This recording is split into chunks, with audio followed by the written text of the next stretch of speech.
welcome to the deep dive. Okay, let's unpack this. Yeah. You've seen the headlines, heard the buzz, but what's really happening in the global electric vehicle market right now? It feels like things are shifting constantly. It really does. And what's fascinating here is how our sources, all updated pretty recently, July 2025, they paint a really comprehensive picture for you. We're pulling from ABI Research, the IEA's Global EV Outlook, and the EV TCP newsletter. Right. And together they show this, well, this nuanced story. Incredible growth at first, then a bit of a slowdown or maybe a tempering of expectations in some places, but still a very, very strong long-term outlook. So we'll be connecting the dots then between market data, policy changes, tech advancement. Exactly. That's the plan. Okay. Our mission today then is to give you a real handle on the current state and, the future path for EVs. We're talking sales trends, the crucial infrastructure piece, and even the latest on sustainability. You should walk away with the key insights you need. So let's jump right in. The global EV sales story. It's been quite a ride, hasn't it? A boom, then hitting the brakes, and now, what's next? Well, that initial boom was something else. ABI Research notes global EV sales grew by an incredible 506% between 2019 and 2023. 500%. That's just, wow. Incredible acceleration. An undeniable surge, yeah. But that same ABI research highlights that more recently, the brakes have been put on EV shipments, especially in developed Western countries. They talk about short-term market growth stagnation in some big regions. Okay, the brakes. Why? What are the main reasons we're seeing this slowdown? Well, a few key things. First, in many Western countries, EVs are still mostly premium vehicles. So your standard petrol or diesel car, your IC car, is often just more affordable for a lot of people. Right. The price point is still a barrier for many. Exactly. And related to that, the pool of early adopters, the folks eager to jump on new tech regardless of price, that pool might be getting smaller, or at least largely tapped for now. And policy changes. I know we've seen some shifts there too. Definitely. That's a big factor. Germany, for example, got rid of a pretty hefty subsidy, like $6,750 at the end of 2023. The UK cut its grants back in 2022 as well. Things like that absolutely put a dampener on sales momentum. Okay, so that explains the recent bumps. What about the outlook for, say, this year, 2025? So forecasts still show growth, definitely, but it's different. ABI Research projects about 18.7 million EVs sold worldwide in 2025. That's 22% growth compared to last year. 22% still sounds pretty good on its own. It is significant growth, absolutely, but context is key, right? That's down from 31% growth in 2023 and a huge 56% back in 2022. So it's a recalibration. A recalibration. I like that term. What about the EV TCP newsletter? Are they seeing similar numbers? They're actually a bit more optimistic, projecting global electric car sales might top 20 million in 2025. That would be more than a quarter of all cars sold. Okay, so whether it's 22% or 25%, the key takeaway seems to be this shift, right? It's moving from that early, maybe subsidy-fueled boom towards a more mature, competitive market. Precisely. It suggests the market is maturing, facing new hurdles, maybe becoming more mainstream, which brings different challenges. It's not a collapse, it's an evolution. And the long-term view? Still electric. Overwhelmingly so, yes. Despite the short-term, let's call it tempering, the long view is strong. ABI sees growth sustaining around 15-22% per year through the decade. They predict 45 million annual sales by 2030. 45 million. And what share of the market would that be? Nearly half. 49% of all vehicles sold being electric by 2030. That's a massive jump from maybe 7% this year. Wow. And the EV TCP newsletter agrees directionally. Under current policies, they see the global EV share hitting over 40% by 2030. So yeah, the future's still electric, just maybe the path there is a bit more complex than we thought a couple of years ago. That makes sense. So this complex global picture, let's zoom in a bit. How does this play out regionally? Who's leading? Who's maybe facing more challenges? China comes up a lot. China is absolutely still the dominant force. ABI confirms it's the top regional market. It's home to BYD, which is huge. They hold something like 35% market share now. And a key factor there is affordability, right? Definitely. BYD and others offer really affordable entry-level EVs. They have huge advantages in their supply chains that allow them to do that.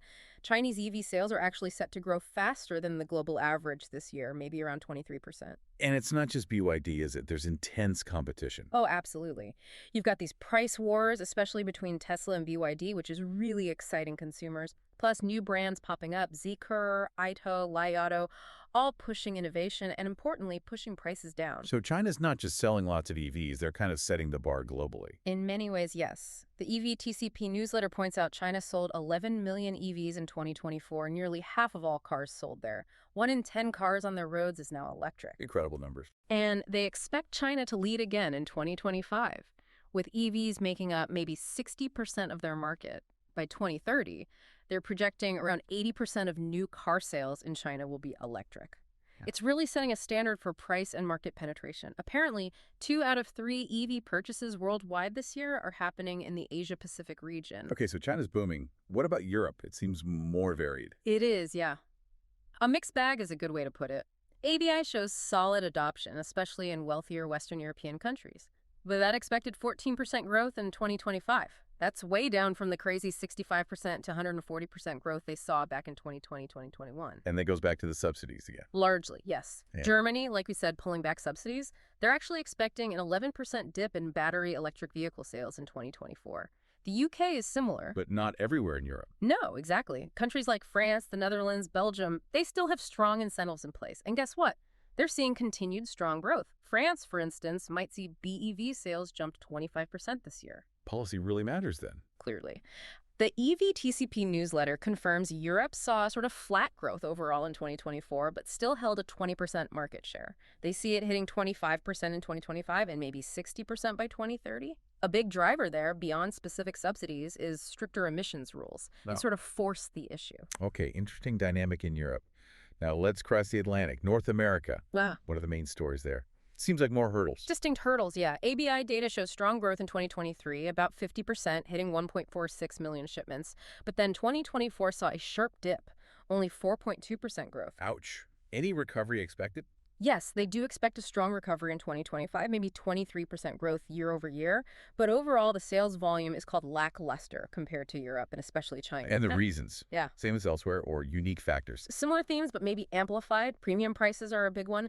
Tesla still has a huge market share, like 46%, which means maybe less competition, less variety at lower price points. Right. And then there's the big one, range anxiety. That worry about running out of charge. It seems particularly potent in North America, tied directly to concerns about, frankly, inadequate public charging infrastructure. Such a big country, and infrastructure is key. Absolutely. California is the exception. It accounts for 1/3 of U.S. BEV registrations, hitting 25% sales penetration, largely because they have strong state-level rebates, but elsewhere. Even Ford and GM have trimmed their 2024 sales targets. Still, the long-term projection. ABI still sees 7.7 million annual sales by 2030. The EV-TCP newsletter noted U.S. sales rose 10% in 2024, about 11% of new cars.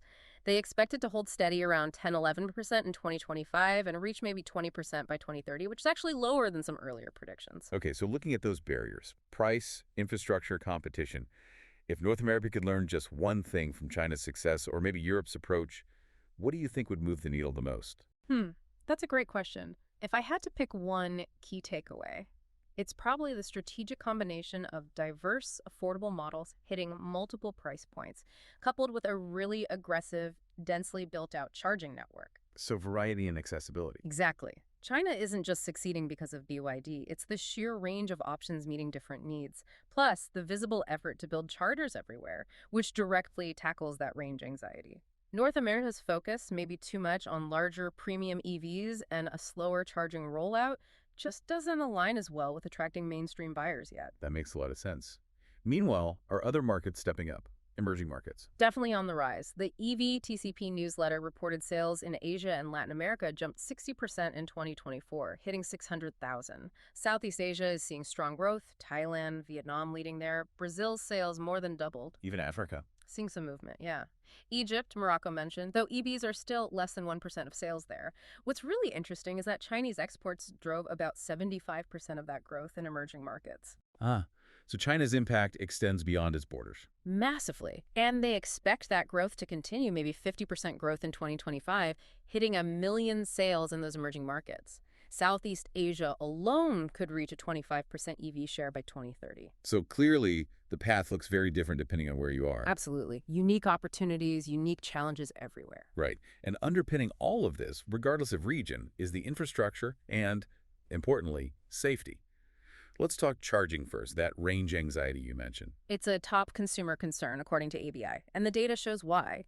There is what they call a concerning discrepancy between EVs on the road and public chargers. What kind of numbers are we talking about? For 2025, the estimate is about 26 EVs for every public DC fast charger and almost 15 EVs for every slower AC charger. So finding a charger, especially a fast one, can still be a challenge. It implies that, yeah. The core issue is finding a working available charger needs to feel as routine as finding a gas station for EVs to really hit the mainstream and kill that anxiety. Is investment happening to close that gap? Oh, yes. Significant investment is expected. Forecasts suggest over 33 million public charging points could be installed globally between 2025 and 2035. That's like a 7-fold increase from 2024 levels. A huge undertaking. Yeah. But necessary. Absolutely critical. Okay, besides just having chargers, safety is obviously huge, especially with new tech. What's happening there? Well, the EV newsletter highlights work being done by Task 49. It was set up specifically to address sometimes low public trust in EV safety, particularly around fire risks. Right, you hear stories or see headlines. Exactly, so they're tackling it head on. There was a keynote at a big conference, 5EE 2025, focusing specifically on EV fire safety and how it impacts things like parking garage regulations. Makes sense. Are they doing practical training too? Yes. There's an upcoming workshop focused entirely on electric vehicle fire emergency response procedure. It dives into the unique challenges, high-voltage batteries, the potential for thermal runaway, reignition risks, toxic gases. Stuff first responders really need to know. Precisely. It covers everything. Standard operating procedures, SOPs, protective gear, PPE, specific suppression techniques, what to do after an incident, and training for both first and second responders. So this raises a question about perception versus reality, right? And the absolute need for clear, standardized ways to handle these incidents as more EVs hit the road. How do these initiatives help build confidence? I think it's about being proactive and transparent.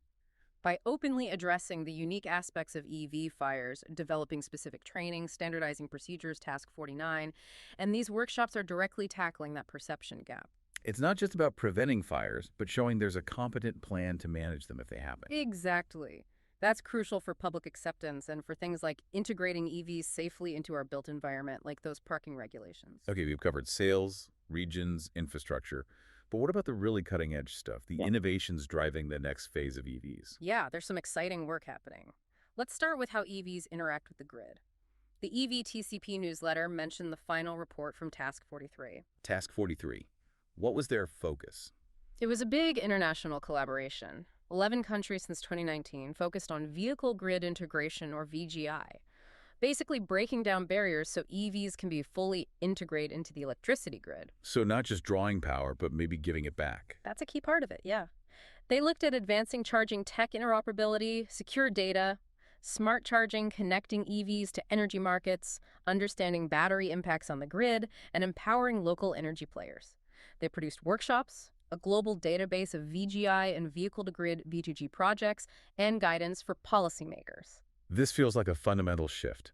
EVs aren't just transport. They're potential mobile batteries for the grid. That's exactly the powerful insight here. VGI and V2G could be game changers for grid stability, especially as we add more renewables.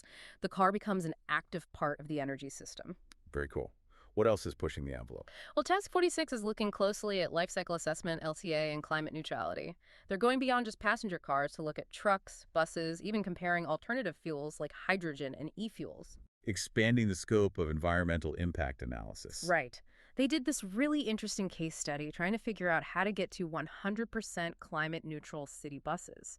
They compared battery electric, hydrogen electric, standard diesel, and even e-diesel. And what did they find? They developed this metric called climate neutrality potential, and it showed that to reach true 100% neutrality across the whole life cycle, you actually need carbon capture and storage, CCS. So even electric isn't automatically zero impact without addressing the energy source in manufacturing. Correct. But here's the kicker. The battery electric buses required only about 10% additional energy input for that CCS process to reach full neutrality. Yeah. The other types, significantly more. So even when you account for the whole life cycle and the need for things like CCS, the inherent efficiency of battery electric still gives it an edge. That's what this particular study suggests, yes. It highlights the importance of looking at that whole picture, cradle to grave. Which brings us neatly to circularity, right? Thinking about the end of life, Exactly. Task 52 is a new one, running 2025-2027 with 6 countries, focused entirely on EVs and circularity. The goal is to find ways for EVs and all their bits, batteries, electronics, motors, chargers, to achieve a high level of circularity. High level of circularity, what does that mean in practice? They're using the 10R principles, things like refuse, reduce, reuse, repair, refurbish, remanufacture, repurpose, recycle, recover.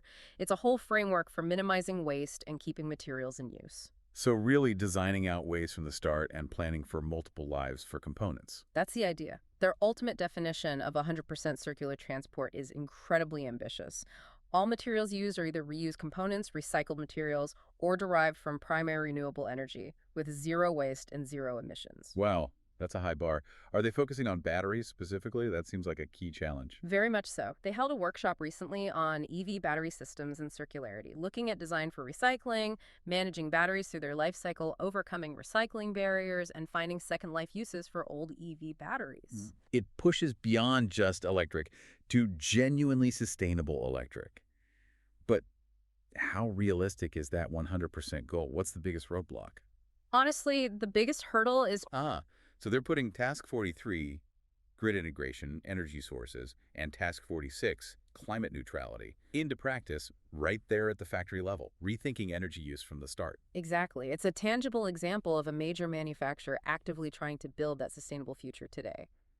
What a journey we've covered. It's clear the EV story isn't simple, is it? It's this dynamic mix of sales ups and downs, very different regional pictures, the absolute necessity of infrastructure, and some really fascinating innovation happening. It really is. From those slowdowns we talked about to the incredible pace in places like China and the push towards true sustainability, it's clear the electric future is definitely still happening, just maybe requiring more adaptability than we thought.